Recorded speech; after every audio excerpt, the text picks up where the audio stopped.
Hey guys, what's up? Look, do not leave your job. Life is not a joke, okay? And if you have been lifing it, you already understand where I am coming from.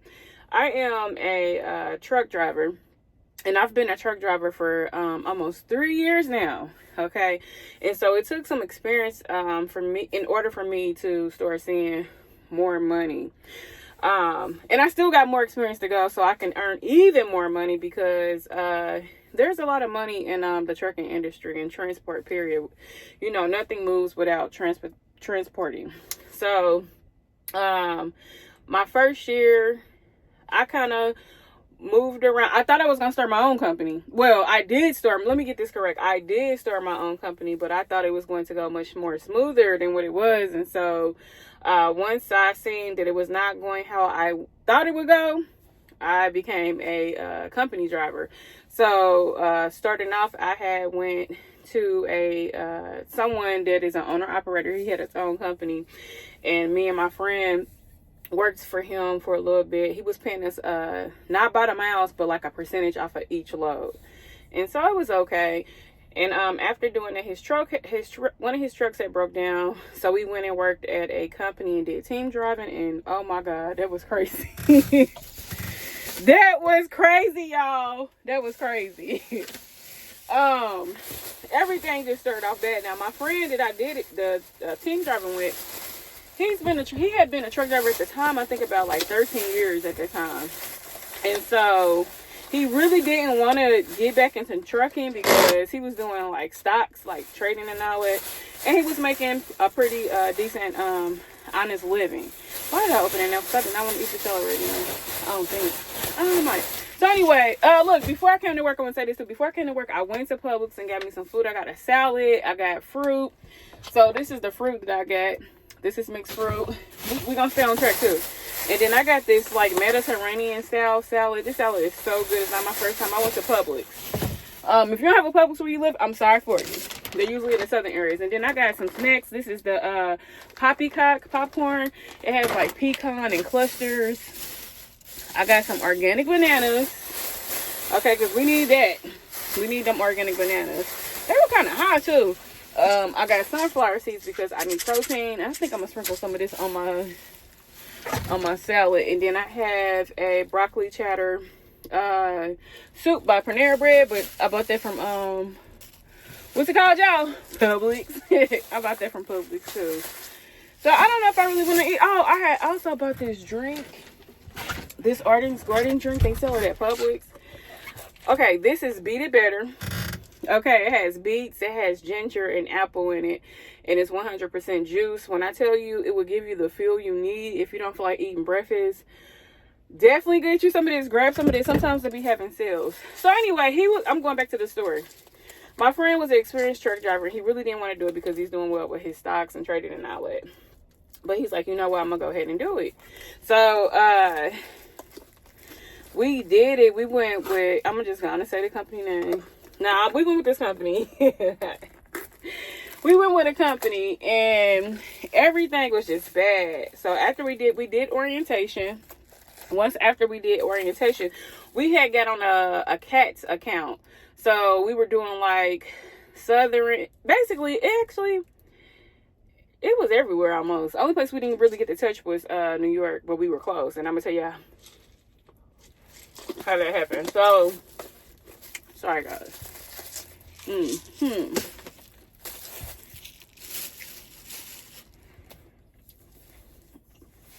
Sorry. So,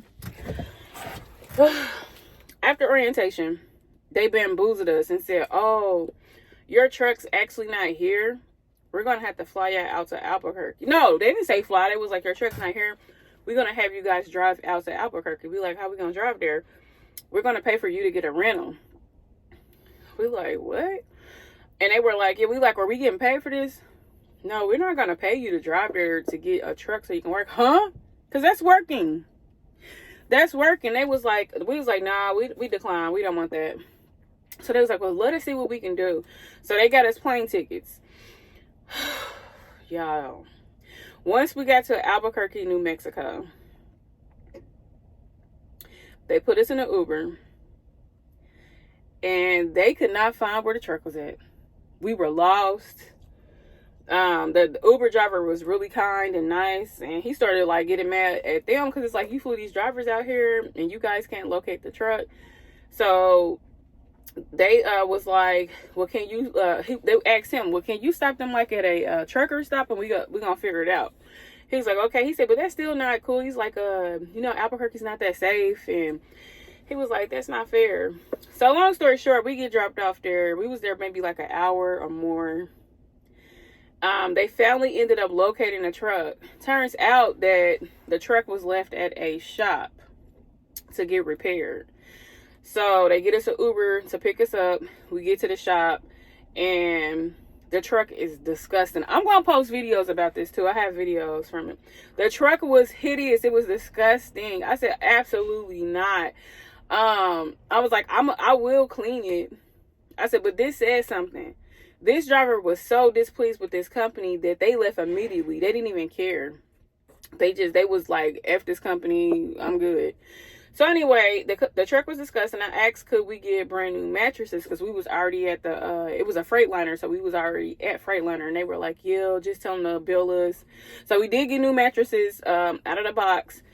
That was cool. And so once we were able to get to rolling, I made sure to go to a Dollar Tree or wherever we went to Walmart. We went to Walmart because we need to get like sheets and stuff and food. So when we went there, I got bleach. And honey, I figured I bleached that refrigerator down. I sprayed everything, down. Well, Lysol. I was wiping walls and everything because, baby, I'm not about to be over the road living in no filth. I don't even want to live in filth in my own home. So they had us go from Albuquerque. We went to what is it called? Arbordello? I can't think of the name, but it's somewhere in Texas. To make our first delivery. No, to make our first. Did we pick up? No. I think we picked up in Albuquerque, and then we had to deliver that to Texas. And then they shot us up to Cali once we did that. So when we went to Cali and made our delivery, the truck had like some issues with like the APU. The weather wasn't too warm then, so we need to definitely get that fixed. So we ended up getting stuck in Los Angeles, California. We ended up getting stuck in California for like a whole week. Truck was down. The first hotel they put us in was disgusting. It was drug infested. It was just not the best. And I said, I can't stand nothing like this. So I was like, can y'all please move us somewhere cleaner and safer? And so they ended up doing it. They moved us somewhere cleaner and safer. And it was just crazy. So once we were there after a week, they gave us like, what is it called? Breakdown pay or whatever. It wasn't the greatest. Once the truck got back running, we did a delivery in Cali. Then from Cali, we shot out to Virginia. So we were already setting up in our mind like, this ain't it. Because it was just like too much. And it's like, okay, y'all don't take care of y'all drivers. Y'all see, it was just too much. So once we completed our deliveries and it was time for us to do our reset, our 34-hour reset, 32 whatever hour reset, baby, we was like, we kindly thank you for giving us the opportunity to be a part of this company, but we're going to go ahead and resign. We both had to send in separate because we both got employed separately, but we resigned from that.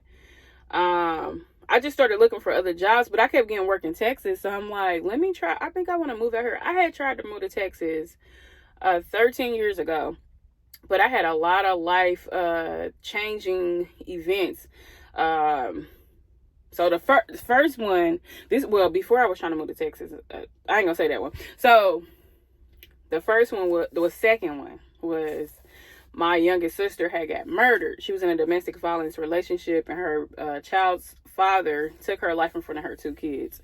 She had a son with him, and then she had a infant 2-month-old daughter that was not his child, but he killed them in front of them. And so I had plans to move to Texas. I had a townhouse, I had a deposit, I was ready to go. Now this is back in like 2011, and so when that happened, I couldn't go because, of course, I stood up and got my sister's kids. So I had to go through like foster parent classes. And when you have foster kids, they are the award of the state. So I had to wait, and then become their adopted parent. So it was a long transition and a lot of things. Then another sister found out she had been deceased, and she had been deceased for 9 years. That's a whole, I'm gonna give y'all a story on all of that later. And so her daughter was in need of service. I had never met my niece, but I knew she existed, and I got her too. And I had 3 of my own biological kids, so life had just changed. So Texas was on hold. So now a couple of the kids is grown. I'm in trucking. I keep going to Texas. I always wanted to live here. Let me just get a house here. And I ended up getting a beautiful house for us. It was a newly constructed home built from the ground. We were the first residents to live in the home. And so I moved there. I had got a local truck driving position. And actually it was when I first went to this company, it was kind of semi. They had just opened up accounts. They had Harbor Freight. They had opened up a big warehouse. And so when I'm talking to the recruiter, he's telling me that the warehouse is much closer to my home than what it really was. So after me driving out there to do like the road test, it was like an hour and 30 minutes away. And I'm like, oh no, I can't do this every day. And then I would be over the road 2 to 3 days out of the week. And I'm just like, this drive, it wouldn't be a bad account, because I had did my first run by myself solo, and that's my first time being solo too. So I was not the greatest driver. So anyway, after I was the only truck driver female. It was a warehouse full of men. It was just crazy. And so one of the managers seen it, and she was like, we in here with these men. She was like, don't pay attention to the things that they may say, because they may get out of line sometimes. I said, no, I'm not tolerating any of that. I'm like, dang, this is actually a far drive. I'm like, do you know if they have any other accounts? And she was like, oh, I think we got a water account in Dallas. I'm like, really? Because I'm close to Dallas. Like, yeah, that's my area. So she worked it out, and I was able to get transferred within a day. I talked to the manager over there, and I stayed with them for a whole year. So I had a water account, and I would deliver to Costco, some local grocery stores, like a lot of Latin stores, El Rancho, I forgot the other ones, but all in Sam's Club. And so I did it for a while. And then my pay had increased really fast. I think within 3 months of me being here, I got $1 raise. So I was making pretty decent. It was all right. I say it was all right for, a driver that's just getting out there. And then after being with them for a year, I ended up getting my own dedicated account. I was the only truck driver on that account. And the pay was even more, because like if I worked, yeah, the income would have been like cool. But it was time for me to get out of Texas. My time there had ran. I really didn't like Texas, to be honest, like I thought I was going to like it. When I moved to Texas, I ended up finding out a lot of people I thought were my friend and family was not. So a lot of relationships had ended when I was there. And Texas was more so of a life and learning lesson for me and my kids, because they've seen a lot too. So it was an experience. Would I ever go back? I do not want to live in Texas. It is so weird. I don't like a lot of their laws they have out there. The cost of living is extremely high. Oh, let me talk about my rent. Oh my goodness. I think I'm gonna do another video on that. Okay, I say something now. So my rent was $2,769 a month. Okay. I had a 4-bedroom house. The house was beautiful. My utilities, my light bill in the summer ranged from $600 to $700 a month. My water bill ranged from $300 to $450 a month. And my first year, it was cool because I had money coming in. I'm a content creator, so I was making like 6-figure type checks from social media content, anywhere from $8,000 to $12,000 a month. And that was just from one app. That's not the other monetized pages that I have. So I had that coming in, and then plus I'm a licensed tax preparer as well. Not that hood when I'm licensed through the state. And I was doing that. So I was doing good the first year. The second year I was doing cool too, but I'm just like, this is too much for one person. It's just me, okay? I'm a single parent mom, and everything's on me. I'm like, I gotta go back to Georgia, because when I left Georgia, what I was paying for, oh my God, it was way cheaper than, I think it was like $1,400. The highest my light bill would be like $250. Water bill $79, $60. Yeah, I was like, I gotta get the heck up out of here. So I've been back, and I'm happy that I'm back, and I'll talk about that more so. But yeah, you cannot afford to leave your job. You cannot afford, because life is not a joke. You cannot afford to leave your job, because life is literally not a joke. Okay, I'm about to get ready to get out of here, guys. I'll come back and talk to y'all later. God bless. Make sure, if this is your first time coming to my channel, you subscribe, you like, you comment, you share, and I would greatly appreciate it.